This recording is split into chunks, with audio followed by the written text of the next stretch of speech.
रात को छोटी बहू से मिलने नहीं गया। कहीं वो नाराज होकर मेरी शिकायत न कर दे। अगर ऐसा हुआ तो मैं कहीं का नहीं रहूंगा। मेरे साथ साथ जीजाजी भी हवेली से निकाल दिए जाएंगे। मेरी नौकरी भी चली जाएगी। सुविनय बाबू, जबा मेरे बारे में क्या सोचेंगे?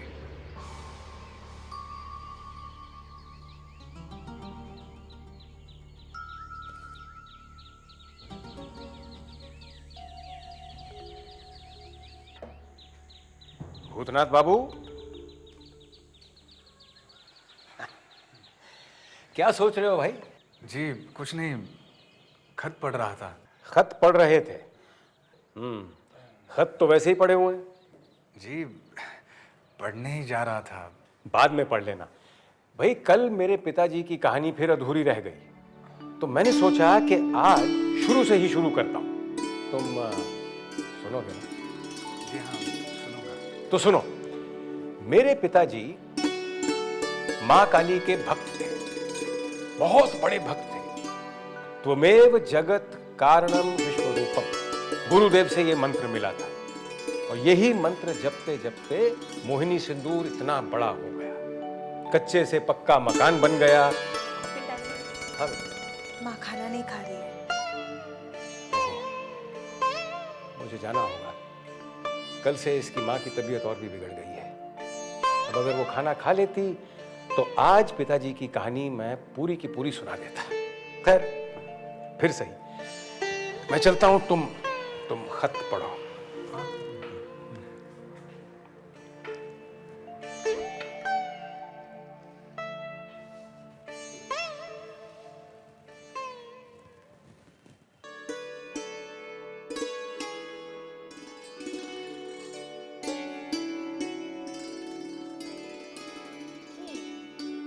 तो ये काम है तुम्हारा? क्या? मुझे देखना।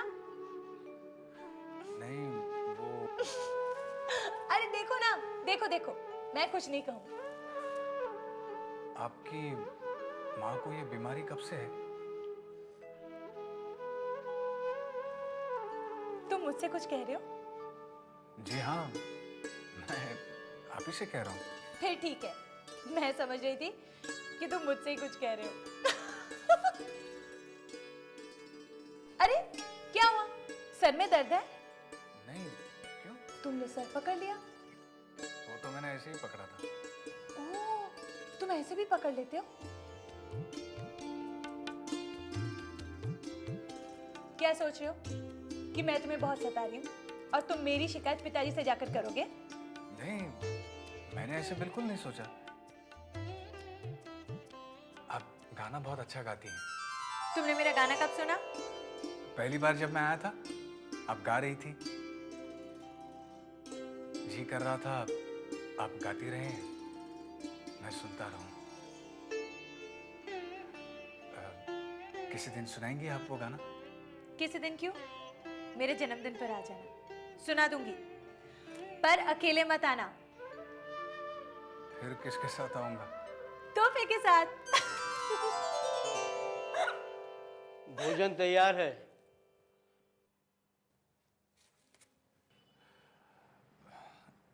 एक बात बताइए, भंडार से सामान कौन देता है? मैं देती हूँ। क्यों? नहीं, कुछ नहीं, ऐसे ही पूछा।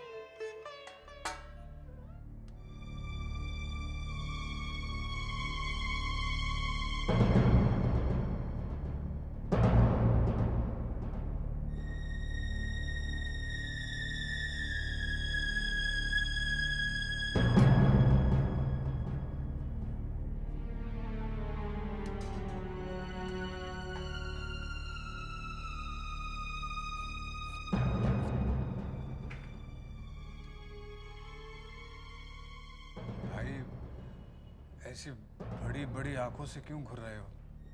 जितने भोले आप दिखाई देते हैं उतने हैं नहीं।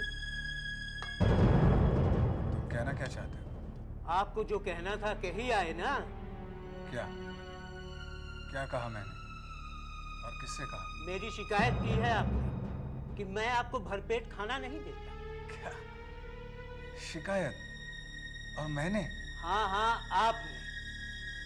मेरी एक बात गांठ बांध कर रख लीजिए, मुझसे बनाकर चलेंगे तो यहाँ टिक पाएंगे, वरना चलते फिरते नजर आएंगे।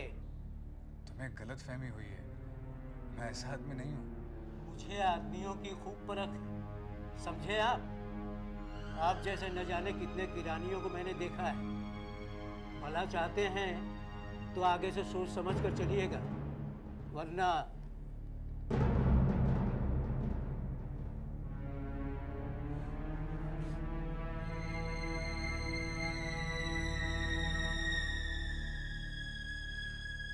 भोजन छोड़ना भोजन का अपमान है।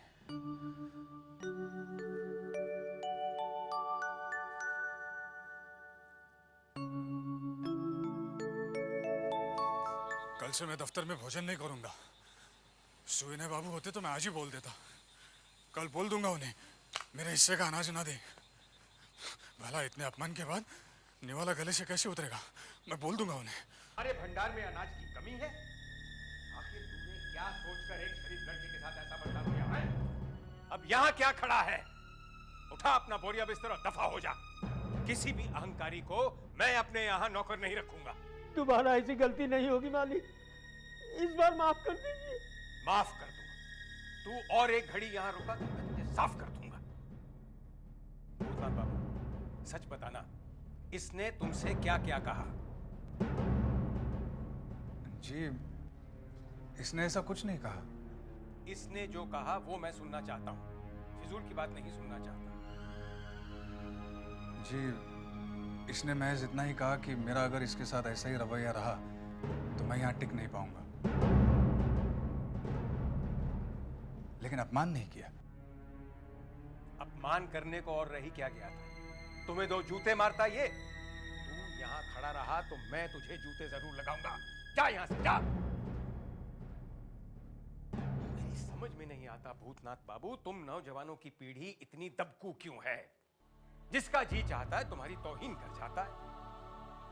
एक तरफ तो गुंडों के डर से तुमने औरतों को पर्दे के पीछे छुपा रखा है, और दूसरी तरफ 33 करोड़ लोगों ने देश को, खुद को गोरों का गुलाम बना रखा है। चुल्लू पर पानी नहीं मिलता तुम लोगों को डूब मरने को। जी, मैं समझ नहीं पा रहा हूँ। आप तुम सच को छुपा रहे हो, मगर जबा ने मुझे सब सच बता दिया है। हाँ, जब महाराज तुम्हें धमकी दे रहा था तब मैंने सब सुन लिया था। ये बात तुमने मुझसे अभी तक कही क्यों नहीं?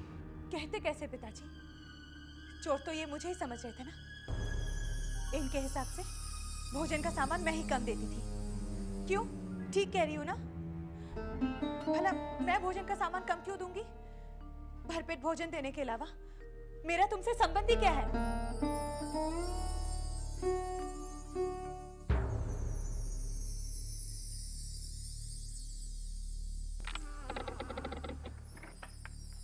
आ गए साले साहब। बंसी आपको कई बार पूछ चुका है। क्यों? ये तो मालूम नहीं, जाके मिल लो। ठीक है।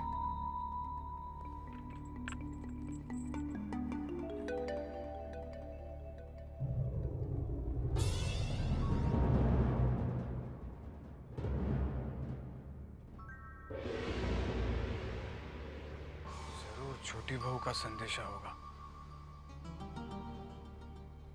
कहीं कुछ गड़बड़ तो नहीं? नहीं, अगर कुछ गड़बड़ होती तो दरबान को भी पता होता।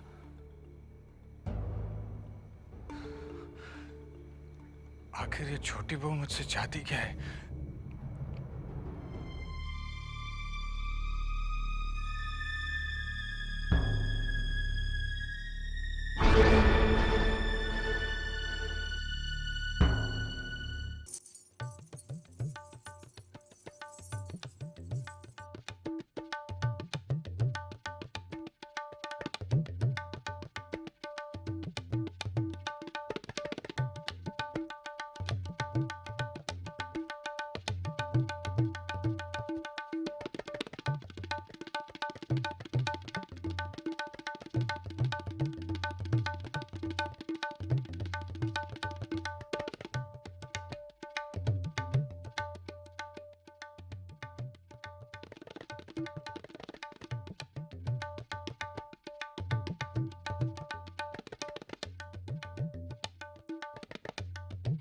वाह, बहुत अच्छा तबला बजा लेते हैं आप। बस बजा ही लेता हूँ। चलिए, आपको बुलाया है किसने? नन्हे बाबू ने।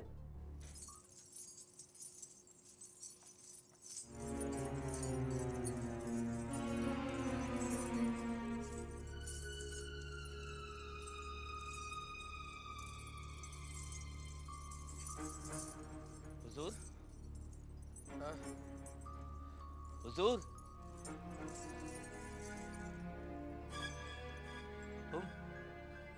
तुम कौन हो? हुजूर, यही है मास्टर जी के साले साहब जो तबला बजा रहे थे। अरे अरे, आओ आओ भाई, तुम इधर आओ।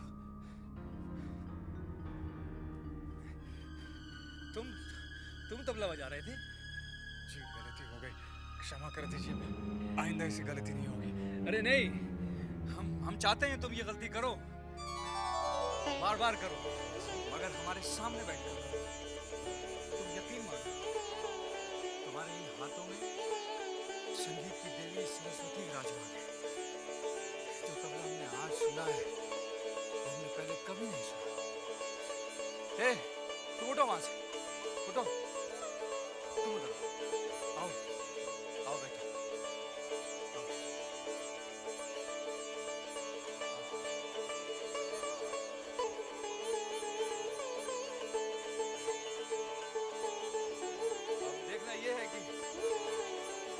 जोश इस कलाकार के बाजुओं में ज्यादा है या फिर इस फनकारा के पैरों में?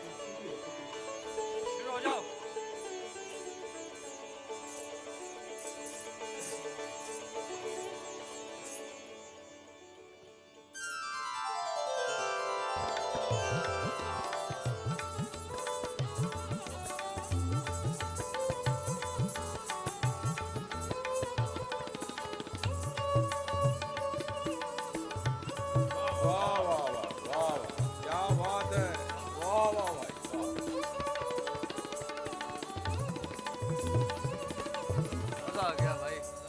समा बांध दिया। आज से ज्यादा मजा पहले कभी नहीं आया। काफी मेहनत हो गई, थोड़ी चलेगी? जी अरे भाई, ये देसी नहीं विलायती शराब है। मैं पीता नहीं।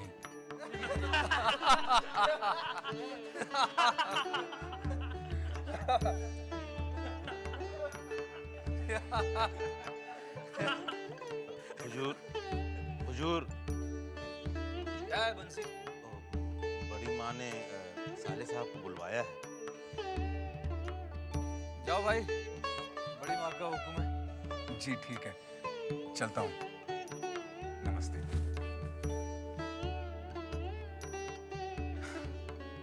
अब तुम शुरू हो जाओ।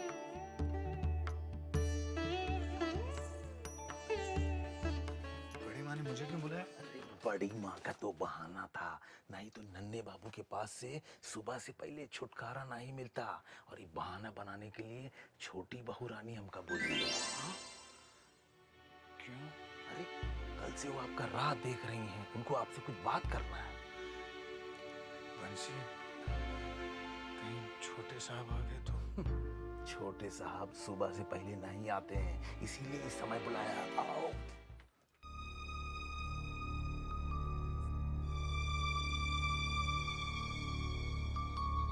कौन है?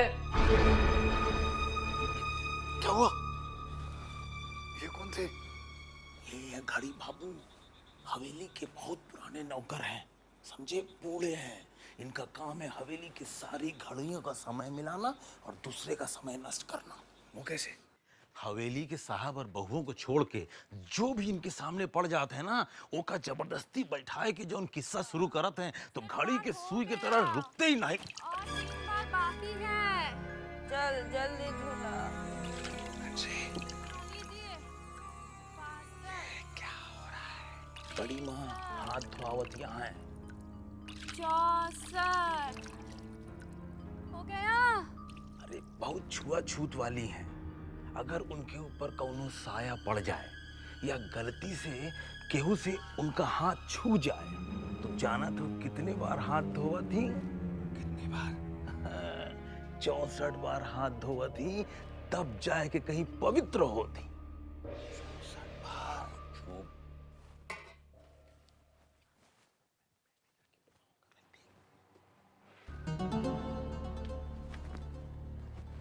गई। और देखो वो है मजली बहू का कमरा, वो वाला। अपनी गोटी संभाल। मजले बाबू तो अपन पूरा समय रखेल के साथ बितावत हैं और मजली बहू बाग गोटी खेल के अपने दिल का दुख हल्का करत थी। रोज नया नया गहना बनावत थी, कबो हार तोड़वाए के कंगन तो कबो झुमका तोड़वाए के बिछुआ। ई है हाल साले साहब हवेली का। आओ चलो देख तो जरा कौन गया है।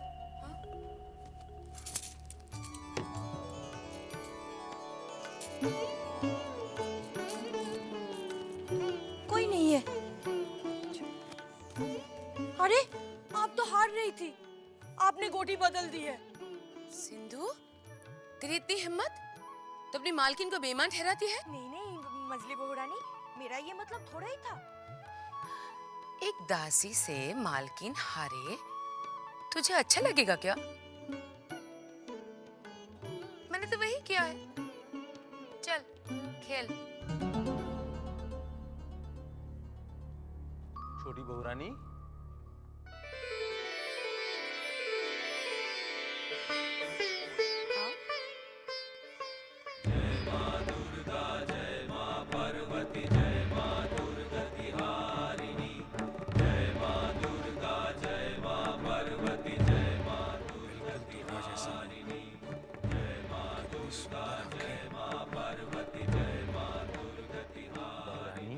ये है साले साहब।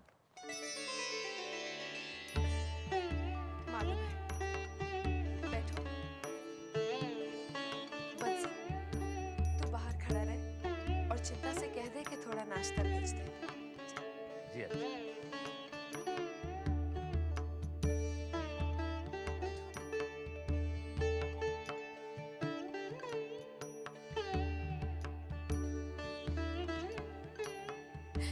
वहां नहीं, यहाँ ऊपर बैठो।